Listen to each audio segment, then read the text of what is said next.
Welcome to Salim समी channel. मैं हूं आपका एस्ट्रोलॉजर सलीम समी। अस्सलाम वालेकुम।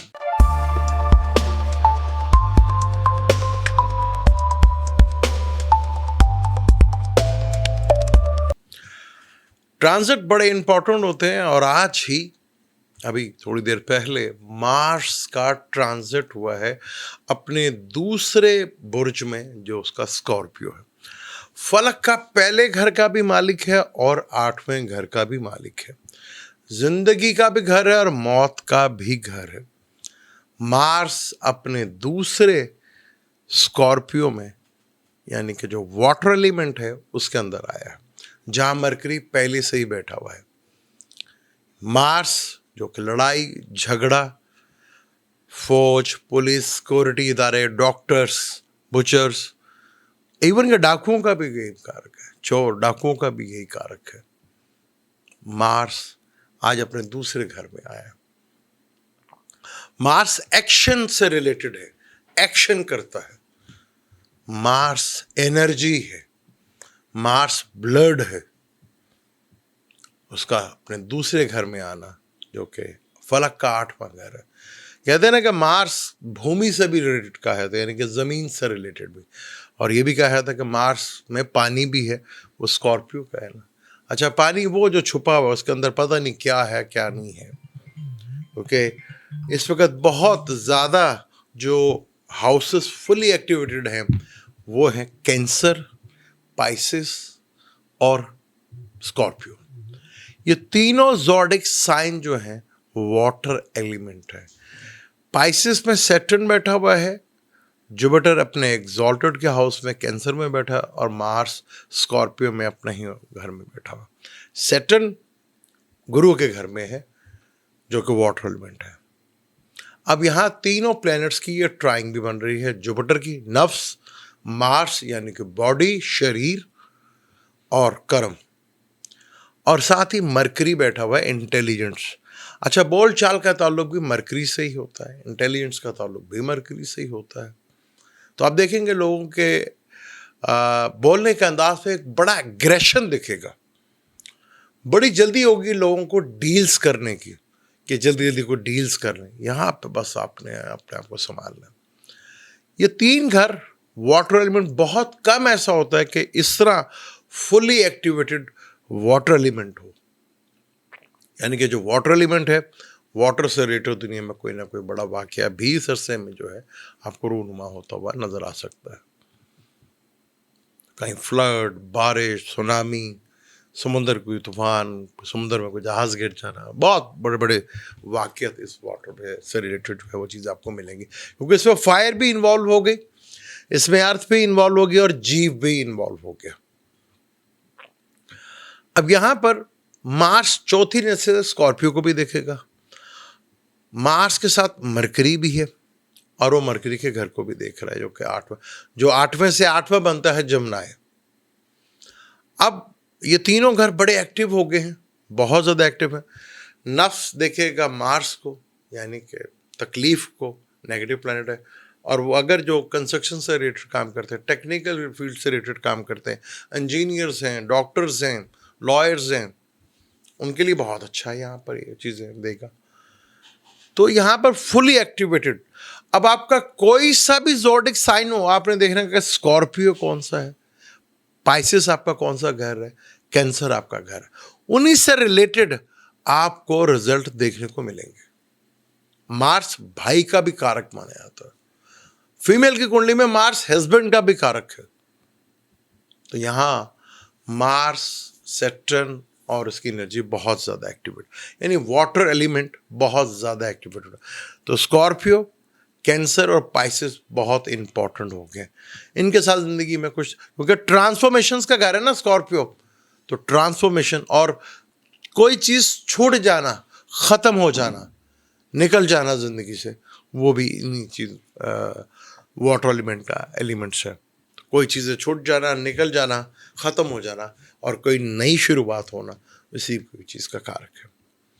तो जहाँ जहाँ आपका स्कॉर्पियो साइन होगा, आप कोई सा भी ज़ोडिक साइन, आप एरीज हैं, आप टॉरस हैं, आप जमनाए हैं, आप कैंसर हैं, आप ल्यू हैं, आप विर्गो हैं, आप लिब्रा हैं, आप स्कॉर्पियो हैं, आप सैजिटेरियस हैं, आप कैप्रिकॉर्न हैं, आप एक्वेरियस हैं, आप पाइसेस, कोई सा भी आपका ज़ोडिक साइन हो, चाहे मून साइन हो या एसेंडेंट हो या सन, जो भी है आपका, तो आप ये देख लीजिएगा वैदिक एस्ट्रोलॉजी से वही हाउस जहाँ स्कॉर्पियो बनता है वो आपका 7वां भी हो सकता है, वो दूसरा भी हो सकता है, वो पहला भी हो सकता है, वो चौथा भी हो सकता है, वो छठा भी हो सकता है, वो 8वां भी हो सकता है, वो 9वां 10वां 11वां 12वां भी हो सकता है। तो वो एक्टिवेट होंगे, चाहे वो कैंसर हो, चाहे वो पाइसिस हो, चाहे वो स्कॉर्पियो हो। तो यहाँ क्योंकि यहाँ पर इन चीज़ों पे, क्योंकि 8वां घर जो है वो ट्रांसफॉर्मेशंस का भी है, जिंदगी में बड़े लेवल की ट्रांसफॉर्मेशंस भी आपको यहाँ पर देखने को मिलेगी। कम होता है D9 में, अगर हम देखें नवांशा जिसे कहते हैं, कोई नवांशा कहता है, कोई नवांशा कहता है, तो वहां पर मार्स, सैटर्न, जुपिटर और वीनस इकट्ठे चारों बैठे हुए। तो इस वक्त वाटर एलिमेंट की जो एनर्जी है वो बहुत ज़्यादा है। वाटर हमारे जज्बात होते हैं, इमोशंस होते हैं, और किसी भी चीज़ को मोक्ष का घर भी कहे ना, जहाँ किसी भी चीज़ से आपको जान छूट जाना या ख़त्म हो जाना, ब्रेक हो जाना, इस चीज़ का कारण। फिर मार्स से 10वें घर में केतु बैठा हुआ, जो कि अच्छा नहीं होता।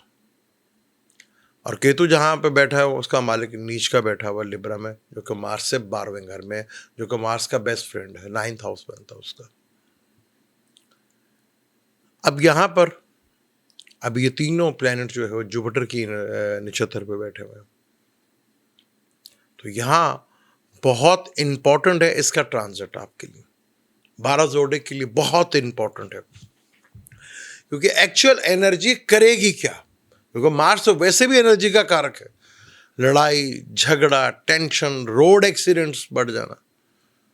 और अगर मार्स किसी की कुंडली में खराब हो तो ये चीजें बहुत ज्यादा, स्कॉर्पियो में भी मार्स को बद कहा जाता है। तो यहां बड़े ही इंपॉर्टेंट रिजल्ट होंगे। ट्राइंग की बड़ी अहमियत होती है। अब मार्स और मरकरी दोनों सैटर्न से भी और जुपिटर के साथ भी ट्राइंग में है। ये बहुत, और ये 1 महीने का साथ है पूरा, 7 दिसंबर को उससे निकल जाना है, और मरकरी यहीं पर रहेगा 1 महीने तक इसके साथ। यानी कि आपको बोल चाल में, डील करते वक्त जल्दबाजी नहीं करनी। 11 नवंबर को जुपिटर ने भी रेट्रोग्रेड हो जाना, और 9 नवंबर को मरकरी ने भी रेट्रोग्रेड हो जाना। तो बहुत से कई लोगों की यहाँ पे जॉब छूटेंगी, कई लोगों का अपना बिजनेस बंद करेंगे, कोई नई चीज की शुरुआत करने की कोशिश करेंगे। तो आपका ये कौन सा घर है, स्कॉर्पियो, पाइसिस और कैंसर, उसी जगह से रिजल्ट आपको मिलते नजर आएंगे, उसी घर से रिलेटेड आपके साथ वाकयात जो हैं वो रूनुमा हो सकते हैं। मार्स जैसे कि एनर्जी है, लड़ाई है, झगड़ा है, भाई है, कंस्ट्रक्शन से रिलेटेड जो काम करते हैं, मैकेनिकल जो हैं वो जो काम करते हैं, टेक्निकल का जो काम करते हैं, माइंस पे जो काम करते हैं, किसान, उसको ध्यान करो, अब कसाई, बुचर जिसे कहते हैं, वो बड़ा रेटेड, और सिक्योरिटी इदारों से रिलेटेड ये प्लैनेट, क्योंकि मार्स तेजी के साथ निकल जाएगा, क्योंकि मार्स स्कॉर्पियो में है, अभी वो कैंसर में, फिर वो ल्यू में भी आएगा। अच्छा, कैंसर में तो नीच है वहां पर, लेकिन जुपिटर भी बैठा वहां पर, सैटर्न भी है और वीनस भी है। बड़ा इंपॉर्टेंट, क्योंकि फलक का पहला और 8वें घर का मालिक, 10वें और 11वें का मालिक, 9वें और 12वें का मालिक, 7वें और दूसरे का मालिक D9 में इकट्ठे हैं। तो बड़े इंपॉर्टेंट डे होंगे 2 से 3 डेज।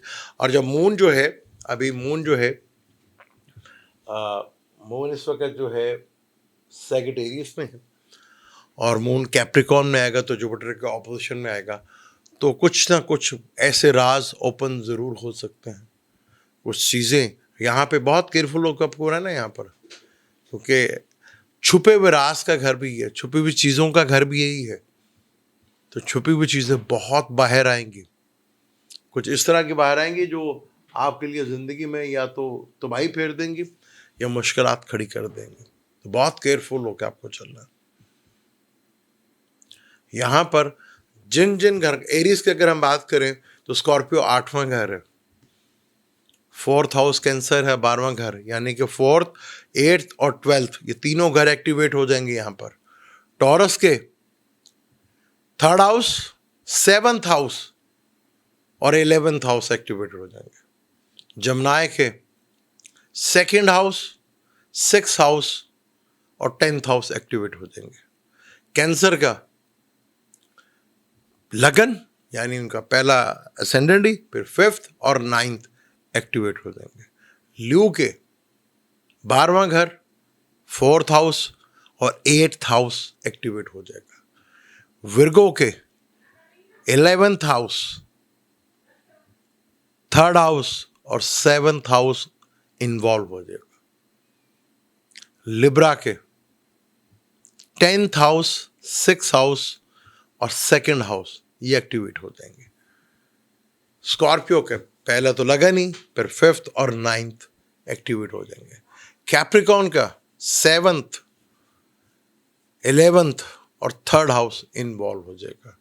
एक्वेरियस का 6th हाउस, 2nd हाउस और 10th हाउस एक्टिवेट है। और पाइसिस का वही 1st हाउस और 5th हाउस और 9th हाउस एक्टिवेट हो। इन्हीं घरों से रिलेटेड आपको बड़ी चीज, बड़े वाक्य देखने को मिलेंगे।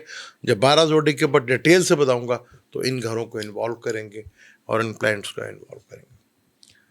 तो आपके किस घर में और आपको क्या प्रॉब्लम दे सकता है, क्योंकि जब चार्ट देखा जाता है ना, जब जिंदगी में बड़े इवेंट्स आते हैं या आपकी लाइफ में कोई बड़ा इवेंट हो रहा है, जैसे मैरिज हो गई, आप कोई नया बिजनेस कर रहे हैं या आप कोई जॉब कर रहे हैं या आप फॉरेन जा रहे हैं, तो उसमें बहुत इंपॉर्टेंट हो जाता है ट्रांजिट और आपके बाय बर्थ चार्ट की दिशाएं क्या कहती हैं। बड़ा इंपॉर्टेंट होता है। ट्रांजिट और आपकी दिशाएं वही बताएंगे कि आने वाला वक्त आपके लिए कैसा है। तब आप किसी एस्ट्रोलॉजर से मिलते हैं। अगर मेरे से भी आप मिलना चाहते हैं तो नीचे दिए नंबर पे आप अपॉइंटमेंट ले सकते हैं और मेरे से बात कर सकते हैं। बड़ा इंपॉर्टेंट, अब आपने देखना है कि आपका कौन सा घर एक्टिवेट हो रहा है, किस घर के रास बाहर आ सकते हैं और कहाँ से बेनिफिट और कहाँ से प्रॉब्लम आ सकती है। मुझे दें इजाज़त, इंशाल्लाह मिलते हैं अगली वीडियो में। अल्लाह हाफ़िज़।